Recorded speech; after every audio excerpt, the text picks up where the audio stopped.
D'où vient le racisme? Saison YMCA Pointe-Saint-Charles est un balado en co-création avec Mégaphone, le Y Pointe-Saint-Charles, l'Observatoire des profilages et l'École de travail social de l'Université de Montréal. Le Y œuvre auprès des jeunes de 12 à 17 ans afin de briser le cycle de la pauvreté par l'éducation.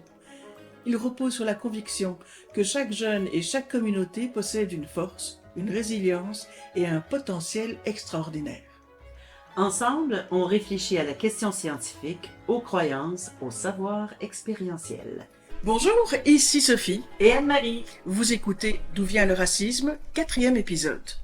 La chercheuse Sophie Ami-Sultan est de retour avec nous aujourd'hui. On a écrit des questions pour elle à partir des discussions qu'on a eues au fil du parcours. C'est un atelier assez costaud qui nous attend. On prend un moment pour faire quelques exercices de respiration, question de se centrer et se détendre. On inspire. On expire par la bouche. Non, mais le rire aussi, ça détend. Les rôles et consignes pour un enregistrement digne des studios de radio sont clairs. Anne-Marie joue le rôle de réalisatrice, les participantes ont choisi leurs questions et elles seront intervieweuses à tour de rôle. Les questions de l'auditoire se feront à main levée. C'est Milka qui pose la première question. Bonjour Sophie, moi c'est Milka et j'ai juste une question pour toi. La première question. Ma question est, comment se construit l'identité et quel est le lien avec le racisme? Merci Milka pour cette question. L'identité, déjà c'est un terme très vaste. On parle d'identité pour dans beaucoup de domaines. Je sais pas, par exemple, l'identité d'une architecture, l'identité d'un design, etc. Et puis il y a l'identité que moi je porte. Donc cette identité-là, elle comporte beaucoup d'éléments. Il faut comprendre qu'elle est à la fois sociale, elle comporte des éléments sociaux et des éléments personnels qui vont être issus de comment tu as été élevé dans ta famille, par exemple. Dans quel endroit, dans quel contexte tu as grandi, à quelle école tu as été, ce qu'on appelle la socialisation, par exemple. Ça va te traverser, ça va faire partie de ton identité. Okay. Ensuite, il y a toute la partie aussi qui est liée à la famille. Donc, comment tes parents vont t'éduquer, quels vont être tes codes dans la famille, qu'est-ce que tes parents ont vécu, qu'est-ce qu'ils t'ont transmis, quelle est l'affection qu'ils vont te donner. Tout ça va jouer, tu vas te construire avec tout ça. Ça va faire partie de ton identité. Je suis moi, mais j'appartiens à une société. J'ai été dans cette école, je communique avec des personnes de ce pays. C'est tout ça, mon identité. Tout ça va traverser mon identité, y compris la question politique. Comment ça se passe dans le pays dans lequel je vis, hein. Quel est le rapport des gens à moi, etc.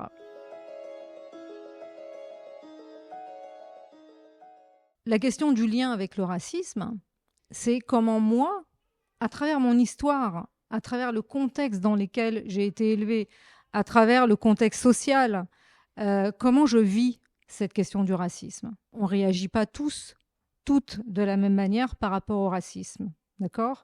Et ça dépend aussi d'où l'on vient, quelle est l'histoire de nos parents, de quel pays ils viennent. Tout ça va jouer, hein. En effet, si j'ai la peau noire, si je viens d'Asie, ça ne va pas être la même chose. Je ne vais pas avoir la même histoire coloniale avec mes amis si ils viennent d'un autre pays. Par ailleurs, tout l'aspect familial va faire que ça va construire mon émotion aussi par rapport à la question de racisme. Comment je vais réagir par rapport au racisme? Est-ce que ça va me blesser énormément? Est-ce que j'ai les capacités de répondre ou pas? Comment je vais me défendre par rapport à ça? Est-ce que je vais accepter? Est-ce que je vais être dans le déni? Est-ce que mes parents ont fait en sorte d'en parler à la maison? Ou peut-être qu'ils en ont jamais parlé? Donc voilà, tout ça va jouer. Toute cette question identitaire va forcément jouer dans ton rapport au racisme et comment tu vas le vivre au quotidien. L'intervenante Edwidge prend la parole pour partager son expérience sur l'aspect familial de la question identitaire. Par exemple, en tant qu'haïtien, parce que je suis d'origine haïtienne, nos parents nous donnent des consignes ou des manières de vie, nous éduquent d'une manière.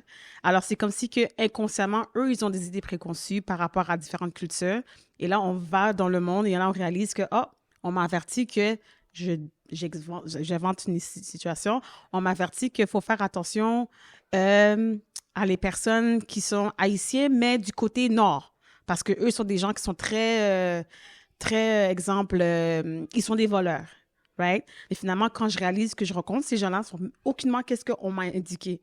Ça n'a rien à voir avec l'éducation que j'ai reçue, mais c'est quand même un lien qui s'est créé dans ma conception et que maintenant que je fais face à cette personne-là qu'on m'a un peu appris à me méfier, je défais tout ça. La chercheuse rappelle que tout ce qui nous construit, y compris les émotions que l'on vit, fait de nous une personne unique. C'est pour cette raison que notre façon de réagir au racisme est tout aussi unique. Et c'est pour ça que c'est important de se connaître, de pouvoir identifier si j'ai besoin, par exemple, d'en parler à une amie ou de l'écrire dans un journal.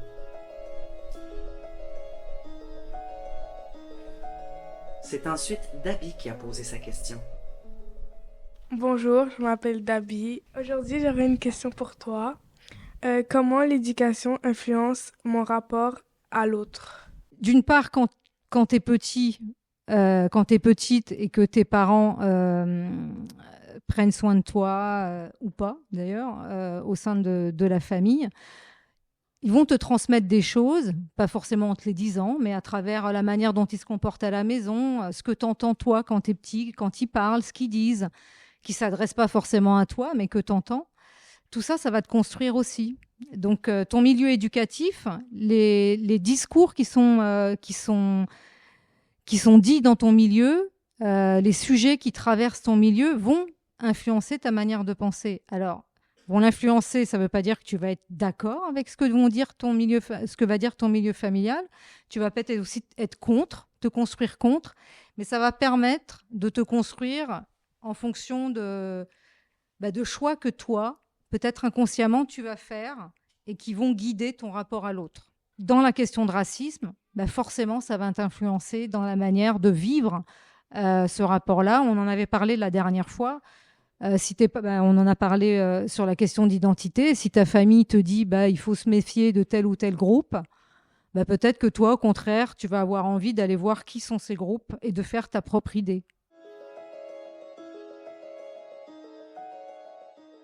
Dépendant si tu as grandi dans un environnement aussi religieux, des fois, on va te dire, reste dans ton groupe religieux, va pas te mélanger avec d'autres personnes.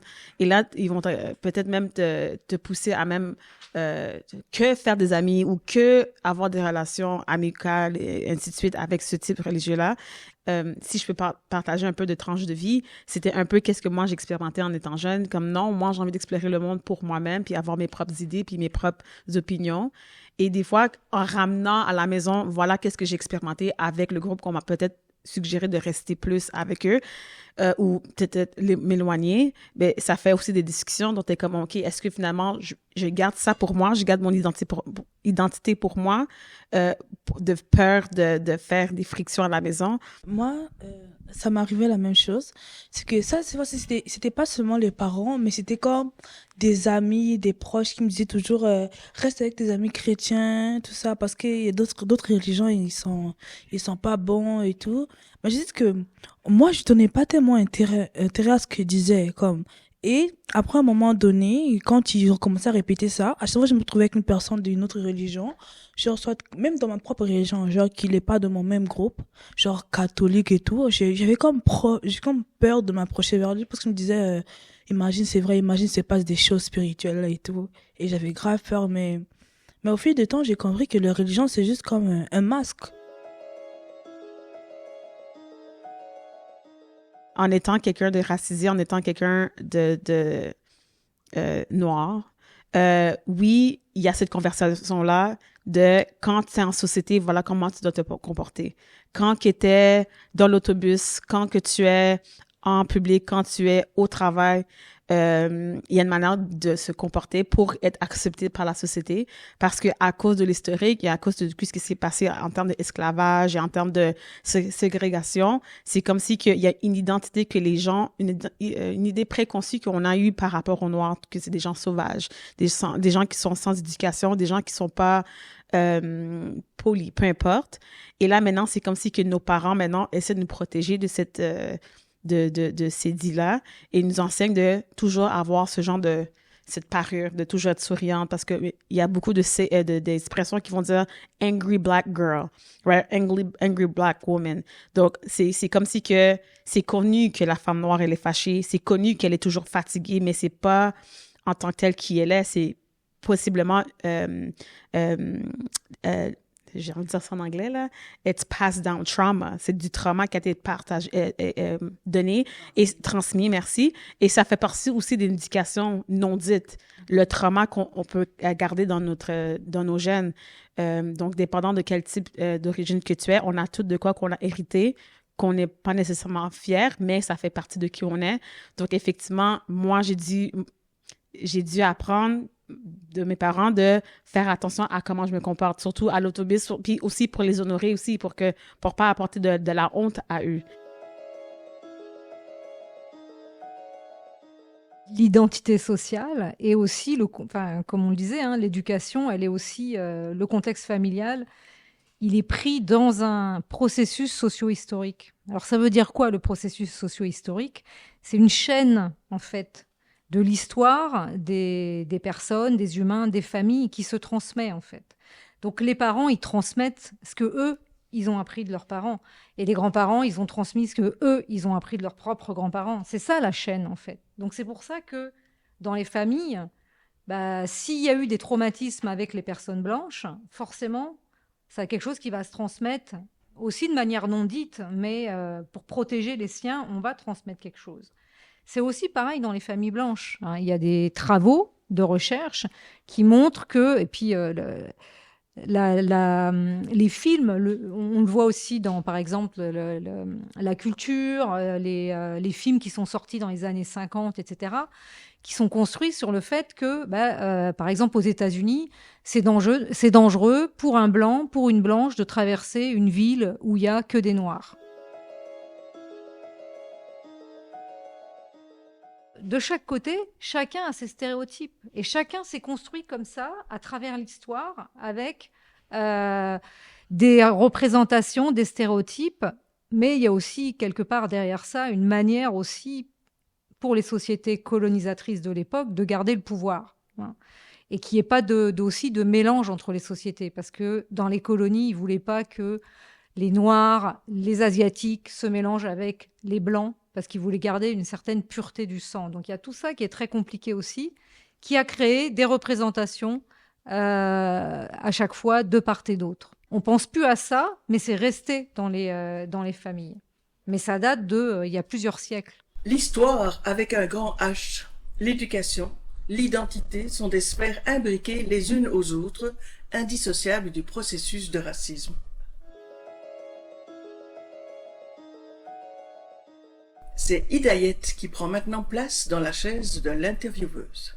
Bonjour, je m'appelle Hidayet. J'avais une question à vous poser. Pourquoi l'appropriation culturelle fait tellement réagir les minorités culturelles et les groupes racisés? Encore une fois, on va parler de l'histoire. Rappelez-vous ce que c'est que la colonisation. La colonisation, ce sont des groupes d'Europe, hein, des Français, des Belges, enfin voilà, des Européens blancs, d'Europe blanche, qui vont aller coloniser des pays. Qu'est-ce qu'ils font dans ces pays? Ils prennent les ressources. Ils prennent tout, en fait. Les ressources, mais aussi, ils pillent beaucoup le patrimoine culturel de ces pays. On voit dans les musées, alors peut-être qu'ici, beaucoup moins, mais on le voit aussi, ça a été le cas avec les communautés autochtones. Mais en Europe, vous avez des musées africains, vous avez des musées vietnamiens, de la culture asiatique, où il y a plein de choses, mais vraiment énormément de choses. Et donc, ça veut dire quoi? Ça veut dire que pendant la colonisation, les gens ont pillé tout un tas de choses qui pouvaient représenter pour ces peuples des objets sacrés, hein, des statues, des divinités, etc. Donc ça, c'est l'histoire. Pourquoi aujourd'hui l'appropriation culturelle, c'est un problème? C'est parce qu'il n'y a jamais eu de reconnaissance de la valeur de la culture de ces pays-là. C'est-à-dire de qu'est-ce qu'ils ont pu apporter aux communautés européennes. On voit très bien aujourd'hui, quand on analyse par exemple la peinture, vous savez, les œuvres d'art des peintres de l'époque coloniale, qu'ils utilisent beaucoup des influences qui viennent par exemple d'Afrique, des influences qui viennent d'Asie. Mais ça, c'est comme si ça n'avait jamais été reconnu. Donc en fait, l'appropriation culturelle, le problème, c'est qu'aujourd'hui, on continue à parler à la place des autres sans reconnaître ce qu'ils ont apporté, sans reconnaître qu'est-ce que ça signifie vraiment. Parler à la place dans une œuvre, je sais pas, une œuvre artistique, une œuvre du théâtre, etc. Parler à la place d'une personne qui a vécu la colonisation, pourquoi pas lui donner la parole? Pourquoi c'est toujours la personne blanche qui prend la parole et parle à la place des autres, prend l'art des autres et le fait sien? Parce qu'on le voit aujourd'hui beaucoup dans le design et le mobilier. Il y a plein d'influences africaines, il y a plein d'influences asiatiques. Par exemple, on adore, je sais pas, on utilise l'encens, on utilise plein de trucs, mais qu'est-ce que ça veut dire l'encens vraiment, hein? C'est pas juste pour parfumer ma maison, c'est quelque chose qui signifiait beaucoup de choses pour les pays asiatiques, par exemple, notamment pour les esprits, etc. Donc voilà, tout ça, on n'en parle pas en fait. Donc ce qu'il faudrait, c'est quand même une reconnaissance de tout ce que ces pays-là ont importé, pas seulement en termes de minerais et ressources et main-d'œuvre, mais en termes d'art. Moi, quand je visite un musée, ça me fait du mal de voir des statues qui représentent des divinités ou etc., de les voir dans un musée juste pour le plaisir du regard des personnes qui viennent. Ça fait mal de voir des costumes aussi qui représentent des valeurs, des certaines valeurs pour les pays d'où ils viennent, quoi. Est-ce que c'est de l'appropriation culturelle, on va dire, si une blanche porte une tenue traditionnelle d'un pays ou fait des tresses et tout? Ça dépend comment c'est fait, mais d'une certaine manière, je dirais oui, à part si cette personne a été éduquée dans le pays où on porte cet habit, etc., et que vraiment elle est imprégnée de cette culture. Mais oui, moi je trouve que par exemple le yoga, c'est une appropriation culturelle. C'est rarement transmis par les personnes qui viennent du pays où le yoga a été créé. Donc qu'est-ce qu'on en a fait? On en a fait une dérive. Je dis pas que c'est mal. Ce que je dis juste que ça n'a jamais été reconnu, que c'est pas reconnu. Est-ce que si on commence à reconnaître genre le yoga ou les trucs comme ça, est-ce que ça veut dire que ça va plus être de l'appropriation culturelle? La réponse à cette question n'est pas simple. En fait, Sophie nous dit que ce n'est pas vraiment possible d'y répondre, vu que c'est tout un processus social qui va faciliter la reconnaissance. Mais déjà de s'en rendre compte, c'est important. Et c'est normal que les personnes réagissent. La chercheuse illustre la complexité du processus avec un exemple nommé plus tôt. Par exemple, tu dis faire des tresses. Pendant longtemps, les femmes qui étaient coiffées avec des tresses ou avec autre chose, ça pouvait les stigmatiser, ça pouvait faire qu'on les traitait de sauvages ou on les maltraitait. Et puis maintenant, c'est à la mode et on va le faire. Donc tu vois, il y a comme un pont qui n'a pas été fait entre ces moments-là où ces femmes ont été maltraitées parce qu'elles avaient des tresses et reconnaissables comme non égales parce qu'elles avaient des tresses. Et puis aujourd'hui, on le fait parce que c'est à la mode et que c'est cool. Et on a oublié que c'est lié à des souffrances. En ce moment, sur TikTok, il y a vraiment comme beaucoup de trends qui va reprendre, on va dire, des vêtements culturels, des genres, des vêtements où les gens vont porter des vêtements culturels ou des trucs comme ça. Et après, les gens dans les commentaires, ils disent que c'est genre de l'appropriation culturelle. Ça aussi, vous dites que c'est de l'appropriation culturelle? Ce phénomène de TikTok, les trends ou tendances, provoque beaucoup de réactions de colère sur le réseau social. Avec raison. Parce que si on revêt une tenue religieuse, une religion qu'on ne pratique pas, en dansant sur une musique pop, c'est clairement de l'appropriation culturelle.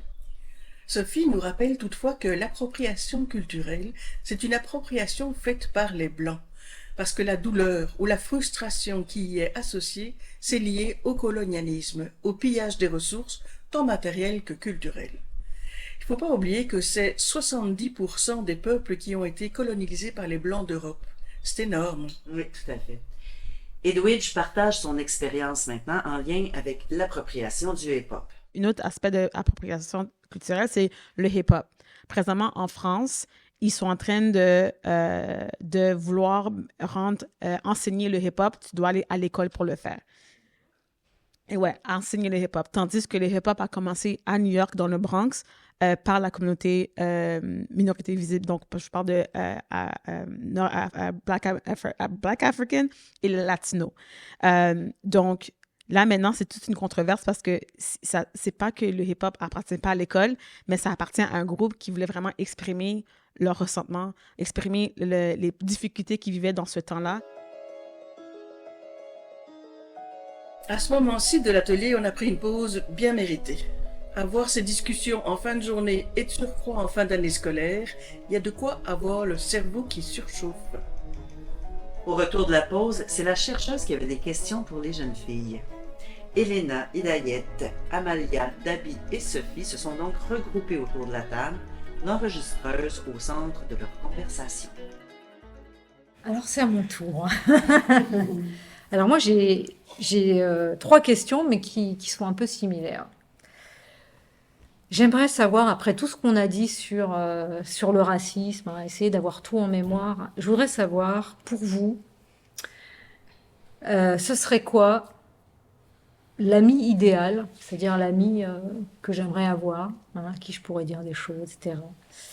Ce serait quoi un adulte idéal avec qui j'aimerais avoir des conversations? Et ce serait quoi le prof idéal que j'aimerais avoir? Je peux répondre, moi je pense, au truc de c'est quoi l'ami idéal et tout.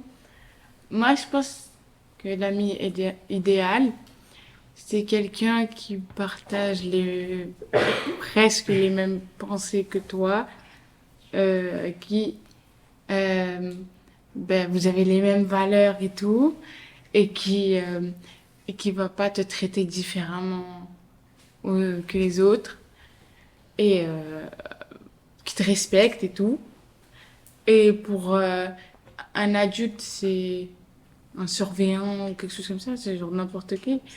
La même chose, sauf que c'est pas grave si t'as pas la même pensée que moi. Mais en fait, oui, faut que tu respectes les autres et que tu sois à l'écoute, même pour l'ami, et quand je vais te dire quelque chose, tu peux pas dire oh c'est rien, c'est pas grave, laisse passer. Un exemple, hier, je crois que c'était avant-hier, on prenait l'autobus et genre, il y avait pas, moi j'avais ma passe, mais mes autres amis n'avaient pas ma passe. Et il y en a un, il a demandé, j'ai pas ma passe d'autobus, est-ce que je pourrais juste, genre, passer, parce que j'ai pas d'argent, genre j'ai juste un billet de 5$, j'ai pas 3,75 avec moi. Puis le monsieur, il a dit, c'est correct. De toute façon, pour tous les gens de cette communauté, genre, tu fais comme les gens de ta communauté et genre, fraude, genre. Ouais, quand même. Est-ce qu'il y a d'autres jeunes dans votre école qui sont racistes avec vous, par exemple? En blague parler ou... Ouais, en blague, vraiment. En blague? Genre, ils font vraiment beaucoup de blagues par rapport à ça. Ouais. Et tous les stéréotypes, ils vont les dire, mais après, ils le pensent pas, on va dire. Ouais. Et ouais, c'est vraiment ça. Moi, c'est plus genre banaliser. Des blagues. Ouais, c'est grave banaliser de genre faire des petits commentaires racistes, genre, mais genre si j'ai une blague, des affaires comme ça. Ouais. Et ça, vous aimeriez que ça cesse ou ça en fiche? Ouais, en vrai, c'est vraiment drôle. Ouais. Genre, parfois, dans ma classe, ils vont, par exemple, ils vont mettre leur chandail sur leur tête et après, ils vont faire genre, ce sont des terroristes et ils vont dire des trucs par rapport à l'islam, on va dire Allahu Akbar et des trucs comme ça. Et ils vont lancer leur trousse par terre ou des trucs comme ça et ça, c'est énervant, quand même. Parce que je trouve que tu te moques de la religion, là, carrément, genre. Et ouais. Et ils trouvent ça drôle. Ouais. Et vous trouvez ça drôle? Vous dites que c'est des blagues? Moi, je trouve ça pas drôle. Parce que la blague, ça doit être partagé, quand même. Ça doit faire rire aussi. Merci Milka, Ange-Kelsey, Elena, Dabi, Hidayet, Amalia pour ces discussions. Merci Edwidge qui accompagnait le groupe.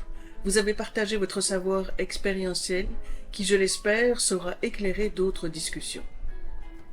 Merci Sofiane et Sultane pour ton savoir scientifique indispensable à la compréhension du processus de racisme. Ensemble, on a fait un pas vers une meilleure connaissance de soi, de notre environnement et, on l'espère, d'un mieux-être. Bonjour, je m'appelle Hidayet. Là, je suis contente parce que au Canada, au Québec, à Montréal, on va dire, je vais sortir dans la rue avec des vêtements plus amples, en mode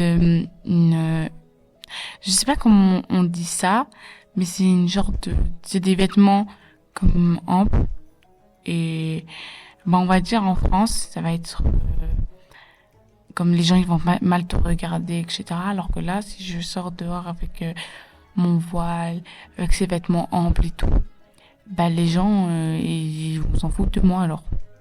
Ils s'en fichent, je suis quelqu'un comme les autres et voilà. Et du coup, ça me rend heureuse en vrai parce que je me dis que après ça me donne plus envie de porter ces vêtements et j'aurais pas honte. Bonjour, je m'appelle Dabi seulement. J'ai vraiment aimé les interviews aussi encore, qu'on entendait beaucoup plus les avis des gens et les avis de Sophie, en comprendre plus sur nos questions. J'ai compris beaucoup plus sur l'appropriation culturelle.